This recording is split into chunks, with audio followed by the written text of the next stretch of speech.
Estamos aqui hoje com o candidato a deputado estadual Matheus Chiarelli. Qual o papel que o deputado estadual desempenha na construção da democracia gaúcha?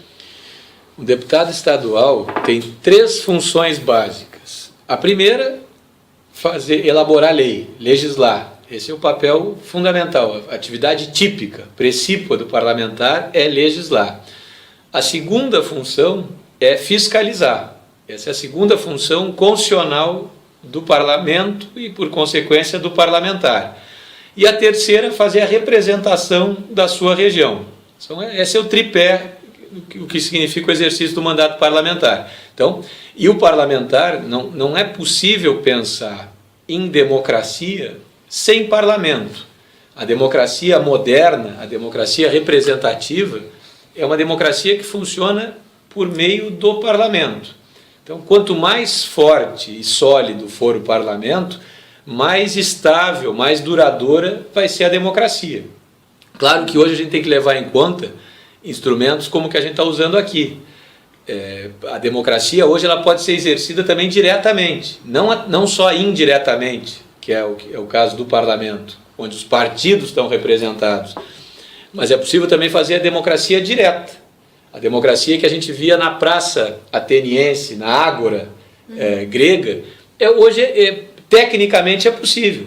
É possível que as pessoas tenham a informação a respeito de um tema pelos veículos de comunicação de massa, a televisão, por exemplo. 90 e tantos por cento dos domicílios do Brasil hoje podem não ter até alguns equipamentos. Mas a televisão, dado do IBGE, 99% tem.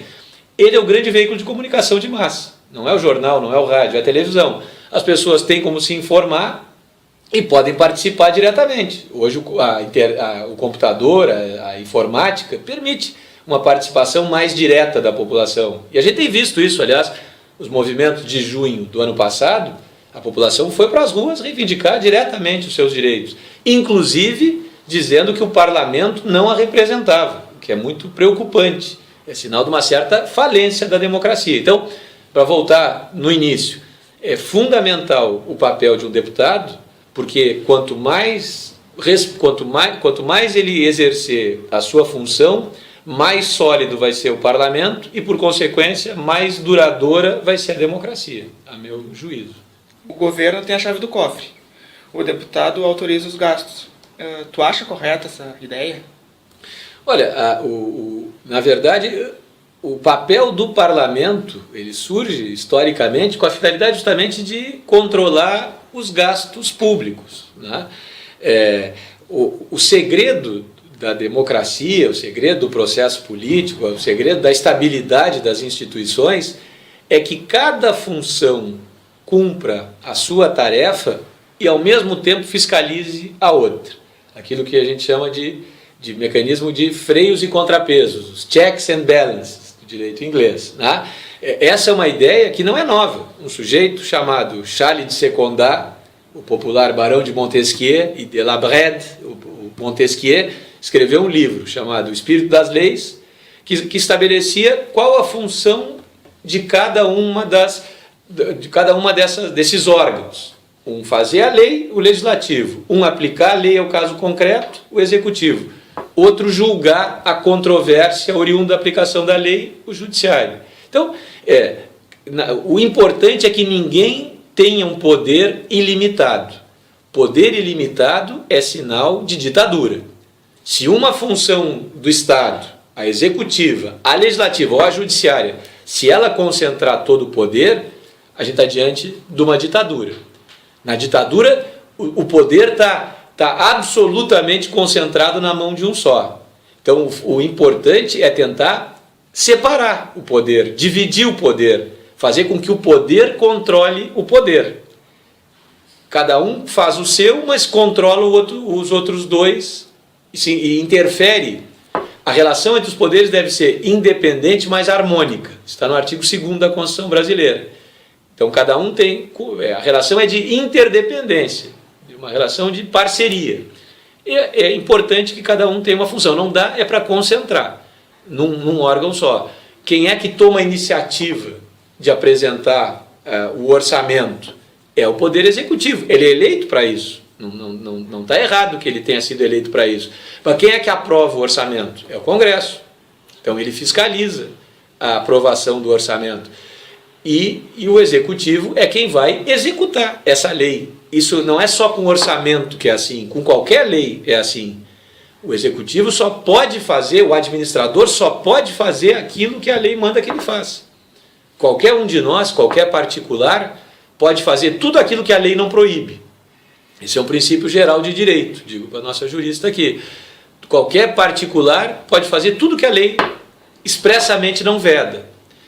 O administrador só pode fazer, o executivo só pode fazer o que a lei autoriza que ele faça. É diferente para ele. Nós podemos fazer qualquer coisa que a lei não proíba. O administrador só pode fazer o que a lei autoriza. Então, ele vai executar a lei. Faz parte do processo da separação dos poderes, do equilíbrio das funções do Estado. É do jogo democrático. Não é? Qual a importância da eleição e quais os aspectos os eleitores devem considerar na hora da escolha do candidato? A eleição é julgamento. É para isso que tem eleição. Na eleição, o que acontece hoje? As pessoas não estão nem indignadas com a política. Indignadas estavam na eleição passada. Eu fui candidato a prefeito de Pelotas há 2 anos. Vocês talvez lembrem disso. E, aliás, fiz uma campanha sem atacar ninguém, atacando os problemas de Pelotas, que eu, aliás, acho que continuam os mesmos, com todo o respeito. Acho que não mudou muito. Mas isso eu disse há 2 anos a cidade escolheu outra alternativa e eu respeito. Torço que as coisas funcionem, que deem certo, mas acho que a mudança que foi prometida não aconteceu. Na eleição passada, eu sentia as pessoas, em geral, indignadas, brabas, revoltadas com a política. Mas o que é um sentimento positivo. Quando a gente está brabo, está revoltado, está vivendo, está querendo mudar. O direito de rebelião é um direito sagrado. O direito de não aceitar algo injusto é um direito fundamental. Junto com a vida, com a liberdade, com a igualdade, o direito de rebelião é um direito sagrado de cada um de nós. Nessa eleição, eu estou muito mais preocupado, que eu vejo as pessoas descrentes da política, desiludidas com a política, desesperançadas. É muito mais sério do que indignação, é descrença. Agora vai ter eleição. Daqui a 10 dias, a contar de hoje, tem eleição. Com crença, com descrença, com ilusão, com desilusão, com chuva, com sol, tem eleição. Isso. E não tem espaço vazio na política. Ou nós ocupamos, ou os fichas sujas que estão aí vão ocupar. Então, eleição é o momento em que a gente decide o que a gente pretende fazer com o Estado, que é o meio de campo. Governo é meio, o fim são as pessoas. O governo existe para melhorar a vida das pessoas, só existe para isso. Então, a eleição é o momento que se tem de justamente discutir o que a gente quer fazer com a coisa pública, com a res pública. É o momento de recuperar e renovar a esperança, que a gente vive no futuro. Né? Eu tenho orgulho do meu passado, não me envergonho do que eu fiz, mas nós todos vamos viver no futuro. Eu não sei se a maior parte dos meus dias, mas o resto dos meus dias eu vou viver no futuro. Você, seguramente, a maior parte dos dias de vocês vão viver no futuro. Então a gente tem que ter essa esperança. E a eleição é fundamental para julgar o que está acontecendo e manter o que se acha que eventualmente está certo e mudar aquilo que está errado. Então a eleição, não há democracia sem que haja o processo eleitoral, que é nele que a gente justamente faz essa avaliação. É assim mesmo. Isso é inerente à democracia, a possibilidade da alternância no poder. Se um grupo só fica no poder por muito tempo, o que se tem é ditadura. A democracia significa a possibilidade da alternância no poder. O país tem um plano A, que é o governo do time que está jogando, o time que está em campo, e um plano B, que é oferecido pelas outras forças que têm uma outra visão de país. E a população tem que julgar se está bom o plano A ou se quer substituir por um B, por um C, por outra alternativa. Isso é importante. Claro, tudo isso eu estou falando em termos teóricos. Daí começo a falar e vejo que fica muito empolado mesmo que eu estou dizendo, que não é bem... no Brasil tem uma série de problemas. Os partidos não representam... Muitos não representam nada nem ninguém. São fachadas. Às vezes são empresas, são pessoas que usam siglas para benefício próprio. Negociam na eleição, o tempo de televisão que é fundamental. Hoje é muito difícil acontecer o que está acontecendo aqui. Alguém ir atrás da política, ir falar com o candidato. Normalmente é o candidato que vai atrás das pessoas, a política vai atrás das pessoas, e basicamente vai com a televisão. Eu estou caminhando há 80 dias. Há 80 dias eu estou nessa caminhada de verdade. Caminho todos os dias para conversar com as pessoas, vou visitar os municípios e tal. Até começar a televisão, não há um maior interesse das pessoas. Começa a política quando a televisão traz a política para dentro da casa das pessoas. Nessa eleição agora no Brasil, até o falecimento do Eduardo Campos, um grande brasileiro, um sujeito que nós vamos sentir muita falta. Não é do meu partido, me sinto mais à vontade para dizer o que eu estou dizendo. Até o falecimento dele não se falava em eleição no Brasil. Não se falava. E a campanha já estava rolando há 50 dias. Com a morte trágica dele, com o falecimento dele, que é realmente uma perda, e com as características da morte, e com depois a apuração de como é que foi, do acidente, ali o tema eleição política entrou na vida das pessoas. E, a partir dele, o horário eleitoral que foi trazendo. O problema, e aí se passou a discutir, e agora, nesses últimos 10 dias, aí sim, vai ser só política. Vai ser só política. Aí é o assunto no colégio, no ônibus, no bar, no sindicato, na associação de bairro. Aí as pessoas só discutem política. É como uma novela. Mal comparando. Se olha o horário eleitoral um pouco no início, para ver quem são os atores, dá uma acompanhada no meio, para ver o que está acontecendo, e no final a atenção é total. Até porque aí o telespectador pode definir o final da novela. E a novela interessa porque muda a vida dele. Então, a eleição é fundamental. Tem uma série de coisas que tem que corrigir. A grande questão no Brasil, para mim, é a reforma política. É o tema fundamental. Mas isso é uma conversa comprida que um dia eu acho que a gente pode seguir, se vocês quiserem, porque dá uma longa questão. A reforma política é a mãe de todas as reformas. Quem é que vai fazer as reformas? A reforma tributária, a reforma previdenciária, a reforma essa, aquela. Quem é que vai fazer? É o parlamento. Como é que é eleito o parlamento? Então, a gente tem que discutir o processo político. Como é que ele está? Por que tem candidato que tem muito tempo para falar na televisão e outros que tem muito pouco? Por que as campanhas são tão caras? Por que ficou tão caro? Ficou uma coisa mercantilizada. Ao invés do sujeito ir lá e levantar a bandeira com crença, acaba sendo alguém remunerado que está cumprindo quase um funcionário que está lá cumprindo o horário.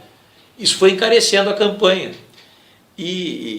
Mas quem vai ser eleito nesse processo são as pessoas que vão resultar desse movimento todo. Então a gente tem que qualificar o processo político no Brasil, para que aí o resultado seja melhor do que é hoje. Que eu acho que nós estamos vivendo um momento de crise da nossa democracia representativa, eu acho. Essa é uma opinião minha. Concorda com o fato do voto ser obrigatório? Por quê? Não concordo. Eu sou liberal. E hoje em dia dizer que é liberal é quase uma ofensa. Aliás, neoliberal aí é quase xingar a mãe da pessoa, né? Eu sou liberal desde pequenininho, desde a época da faculdade eu era liberal. E por ser alguém que acredita na democracia liberal, o liberalismo, que aí nós teríamos que conversar mais um pouquinho, que foi o que está na raiz da Revolução Francesa. A Revolução Francesa foi feita com base num tripé: no plano jurídico, o justnaturalismo; no plano filosófico, o iluminismo; e no plano político, o liberalismo. O liberalismo foi revolucionário. Foi o liberalismo que construiu aquilo que a gente hoje chama de Estado de Direito. O Estado, aquilo que a gente chama de Estado, essa organização jurídico-política da sociedade, que é o Brasil, o Uruguai, o Paraguai, a Argentina, os Estados nacionais, Estado burocratizado, centralizado, territorial, nacional, é um fenômeno da modernidade, que surgiu com a Revolução Francesa. E a base da Revolução Francesa, a base política, era o liberalismo. Entre os direitos que os liberais defendem, está o direito à liberdade. Entre elas, a liberdade de votar ou não votar. O voto como um direito, não o voto como um dever. O voto como uma liberdade. Eu acho importante que todo mundo vote. Não? Aliás, não poderia ser diferente. Eu sou candidato, Eu acho fundamental a democracia. Eu estou aqui conversando com vocês, vou sair daqui, hoje vou dar aula, mas sairia para uma reunião e outra, para estimular as pessoas a pensarem e a votarem. Mas isso me parece que deve ser algo que faz parte da vida das pessoas. Quem quer votar, vota. Quem não quer votar, não vota. Não deve se entender o voto como um dever, mas não como uma obrigação, mas como uma faculdade, que eu espero que as pessoas entendam que é importante exercer. Política é pensar nos outros, e em especial nos que mais precisam. Isso é política. Quem está na política para pensar em si, está no lugar errado. Eles têm que estar fora da política. Política é trabalhar para os outros. Quando a gente está discutindo política, a gente está discutindo a polis, a cidade. Quem quer uma cidade melhor é cidadão. Quem quer uma polis melhor faz política. Uma política é trabalhar para os outros, não é trabalhar para si. Então, se a gente tem essa consciência, faz a boa política. E isso a gente faz também votando. Não é só votando. Política é participação. É participar da discussão na escola, participar das questões na rua. Isso é política, né? Mas uma das facetas, das dimensões da política é o direito de votar, que eu entendo, então, só para não ficar, para dar uma resposta objetiva, que eu fico rodeando, eu sou conversador e vou abrindo parênteses e às vezes não fecho, abrindo janelinha, agora para fechar a janelinha, eu entendo que o voto deva ser entendido como um direito, como uma liberdade, como uma faculdade, como outras tantas, que a gente tem de aprender, de dar aula, de ir e vir, de pensar, de escolher a religião. São várias dimensões. A liberdade tem várias facetas. Liberdade religiosa, liberdade de pensamento, liberdade de expressão do pensamento. Entre elas, a liberdade de votar ou não votar. A liberdade é positiva, no sentido de fazer, ou negativa, no sentido de não fazer. Isso é a noção mais ampla da liberdade. Existe uma receita para tornar os serviços públicos mais eficientes? Como gastar menos e ser mais eficiente? Receita? Olha, receita é muita presunção minha, querer dar uma receita. Receita entre aspas. Receita para gastar mais, para aplicar melhor o dinheiro, eu tenho que ter cuidado com... A gente tem que pensar o seguinte, governo não faz dinheiro. Governo não faz o dinheiro. Se o governo pegar uma maquininha e fizer um papel chamado moeda, chamado real, e não tiver lastro na economia, o que ele está fazendo é inflação.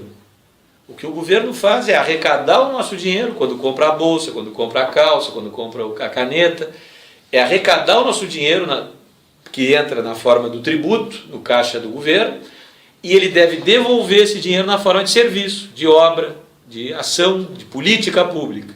No Brasil arrecada demais e devolve serviço de menos.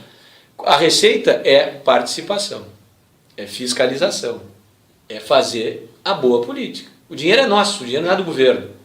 O posto de saúde não é do prefeito de plantão, seja quem ele for. O posto de saúde é do povo. A escola pública é do povo. A universidade federal é do povo. Não é do professor, não é do servidor e nem do aluno. A universidade é do povo. Ela que paga tributo para manter a universidade aberta.